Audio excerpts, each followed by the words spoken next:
अभी लास्ट कुछ साल से टीवी में म्यूचुअल फंड सही है का ऐड बहुत ही ज़्यादा दिखाया जा रहा है।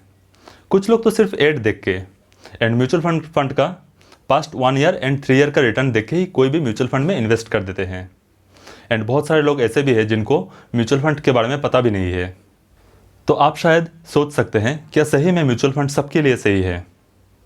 ज़्यादातर लोग तो इसमें फ्रॉड होने के डर से भी इन्वेस्ट नहीं करते एंड सोचते हैं कि म्यूचुअल फंड कितना जेन्युइन एंड लेजिट होगा एंड कितने लोग इसमें इन्वेस्ट करते होंगे। तो आपको जान के अच्छा लगेगा कि म्यूचुअल फंड एकदम जेन्युइन एंड लेजिट है एंड इसमें फ्रॉड होने का चांसेस भी ना के बराबर है। क्या आपको पता है इंडिया में almost 44 AMFI registered mutual fund houses है एंड 2500 से ज़्यादा म्यूचुअल फंड स्कीम्स है जो ये 44 म्यूचुअल फंड कंपनी ऑफर करती है। एमफी के ऑफिशियल डाटा से पता चला कि अभी जून 2021 में 34.10 ट्रिलियन रुपीस म्यूचुअल फंड में इन्वेस्टेड है। 34 trillion rupees means 34 lakh crore rupees.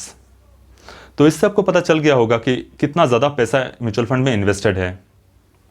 Mutual fund में फ्रॉड होने का चांसेस तो नहीं है अगर आप कोई गलती ना करें तो, लेकिन म्यूचुअल फंड में एक दो रिस्क है।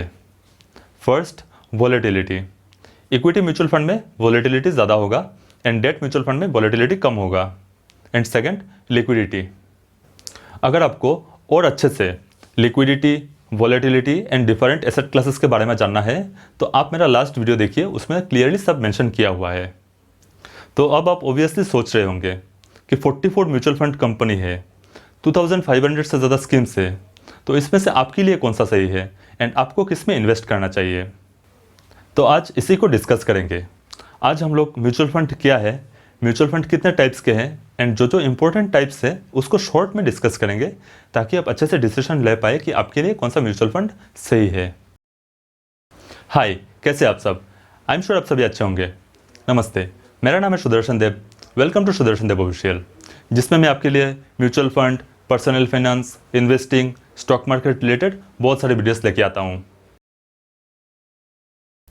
म्यूचुअल फंड एक इन्वेस्टमेंट व्हीकल या इन्वेस्टमेंट ऑप्शन है जिसके थ्रू आप इक्विटी एंड डेट में इन्वेस्ट कर सकते हैं।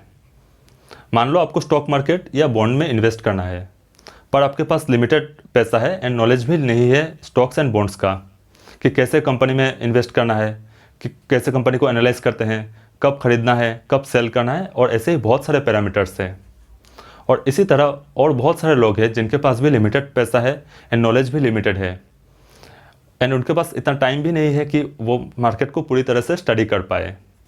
तब आपके पास एक ऑप्शन है इक्विटी एंड डेट में इन्वेस्ट करने का, वो है म्यूचुअल फंड। म्यूचुअल फंड में प्रोफेशनली क्वालिफाइड फंड मैनेजर होते हैं जो आपके पैसों को मैनेज करते हैं। म्यूचुअल फंड बहुत सारे लोगों से पैसा कलेक्ट करता है एंड कलेक्ट किए हुए पैसों से स्टॉक्स एंड बॉन्ड्स में इन्वेस्ट करता है। जब भी लोग पैसा इन्वेस्ट करने के लिए एसेट मैनेजमेंट कंपनी को मीन्स म्यूचुअल फंड कंपनी को पैसा देते हैं, तब बदले में उन सब इन्वेस्टर्स को उनके पैसों के हिसाब से यूनिट अलॉट किया जाता है। फॉर एग्जाम्पल, लेट्स से एक यूनिट का वैल्यू 10 रुपीज़ है एंड आपने 100 रुपीज़ इन्वेस्ट किया, तब आपको 10 यूनिट अलॉट किया जाएगा। और वही अगर और कोई 500 रुपीज़ इन्वेस्ट करता है तब उसको 50 यूनिट अलॉट किया जाएगा। एंड टाइम के साथ साथ यूनिट्स का वैल्यू भी बढ़ेगा एंड जब आप रिडीम करेंगे मीन्स विड्रॉ करेंगे तब आपके पास कितना यूनिट्स है एंड उन यूनिट का वैल्यू कितना चल रहा है उसके हिसाब से आपको पैसा मिल जाएगा। आई होप आपको शॉर्ट एंड सिंपल में म्यूचुअल फंड क्या है वो क्लियर हो गया होगा। तो चलिए अब देखते हैं म्यूचुअल फंड के टाइप्स क्या क्या हैं। सेबी ने म्यूचुअल फंड को 5 कैटेगरीज में क्लासीफाई किया। Number 1, equity mutual fund. Number 2, debt mutual fund. Number 3, hybrid mutual fund. 4th, solution oriented mutual fund. And 5th, other schemes. हम लोग mainly equity, debt and hybrid fund में ही focus करेंगे। तो अभी आप स्क्रीन पे देख सकते हैं म्यूचुअल फंड को मैंने 3 पार्ट्स में डिवाइड किया। First equity, second debt and third hybrid fund. First equity mutual fund, जैसे कि नाम से ही पता चल रहा है, ये मेनली इक्विटी में ही इन्वेस्ट करता है। इक्विटी म्यूचुअल फंड को सेबी ने फर्दर 10 कैटेगरीज में क्लासीफाई किया है, लेकिन समझने में इजी होगा इसीलिए मैंने इक्विटी म्यूचुअल फंड को 2 कैटेगरीज में डिवाइड किया। First actively managed mutual fund and second passive funds. अब एक्टिवली मैनेज्ड म्यूचुअल फंड को 10 कैटेगरीज में क्लासीफाई किया। एक्टिवली मैनेज्ड म्यूचुअल फंड में फंड मैनेजर अपने मर्जी से जो कंपनी उनको अच्छा लगे उसमें इन्वेस्ट कर सकते हैं। ये कम्प्लीटली फंड मैनेजर एंड उनके टीम के ऊपर डिपेंड करेगा कि उनको किस में इन्वेस्ट करना है एंड किस में नहीं करना है। Now let's see what are the types of actively managed fund. First है आपका लार्ज कैप म्यूचुअल फंड, जिसको ब्लू चिप फंड भी बोलते हैं। लार्ज कैप, यहाँ पे कैप का फुल फॉर्म है कैपिटलाइजेशन। इन्वेस्टर्स की कन्फ्यूजन दूर करने के लिए और क्लियरिटी रखने के लिए एंड म्यूचुअल फंड कंपनीज और मार्केट को अच्छे से रेगुलेट करने के लिए सेबी ने स्टॉक मार्केट में जितने भी लिस्टेड कंपनीज है उनको 3 कैटेगरीज में डिवाइड किया according to their capitalisation. Top 100 सबसे बड़ी कंपनीज लार्ज कैप कैटेगरी में है।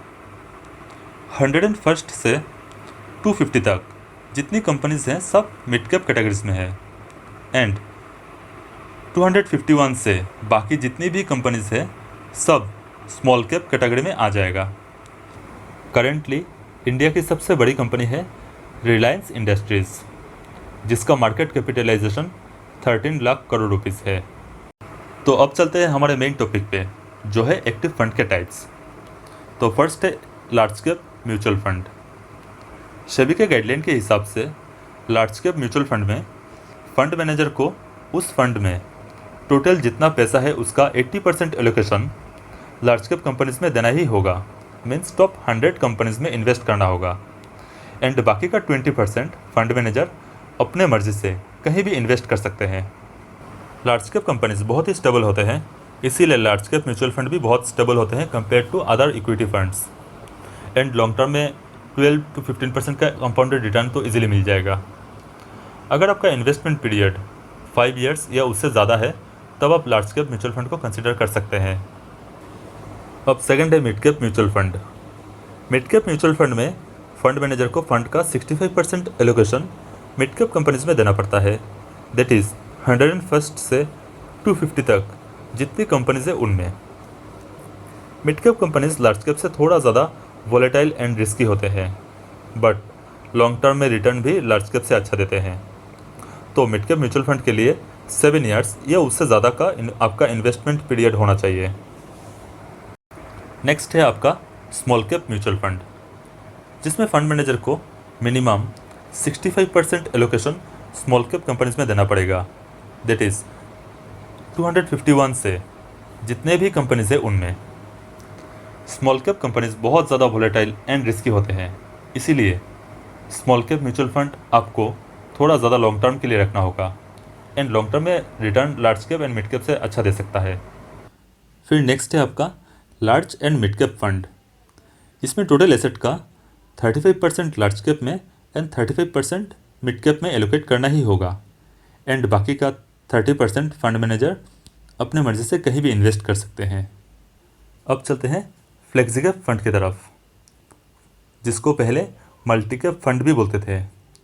फ्लेक्सी कैप सबसे इंटरेस्टिंग फंड है। इसमें फंड मैनेजर को पूरा फ्लेक्सिबिलिटी होता है एंड कोई लिमिटेशंस नहीं है large cap, mid cap and small cap की तरह। फंड मैनेजर कहीं भी इन्वेस्ट कर सकते हैं, इसीलिए flexi cap better risk adjusted return देता है।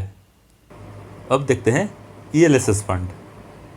ELSS, जिसका पूरा नाम है इक्विटी लिंक्ड सेविंग स्कीम।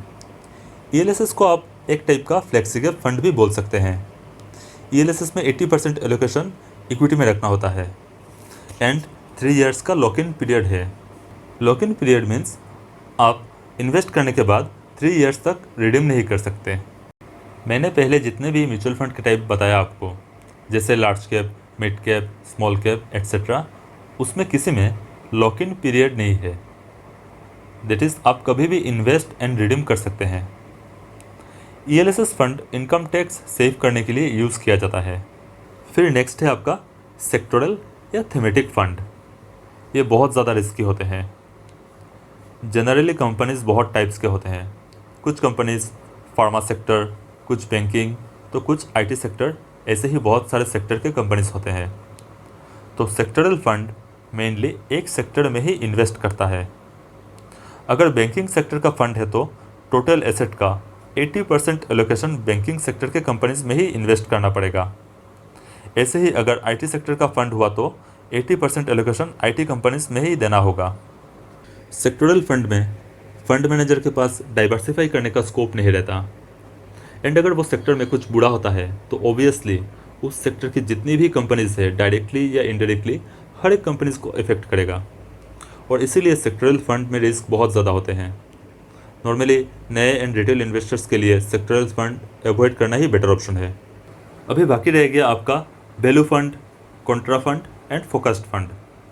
ये वीडियो मैं मेनली बिगिनर्स के लिए बना रहा हूँ, एंड बिगिनर्स के लिए value fund and Contra fund समझना थोड़ा टफ हो सकता है, इसीलिए इसको अलग वीडियो में बाद में डिस्कस करेंगे।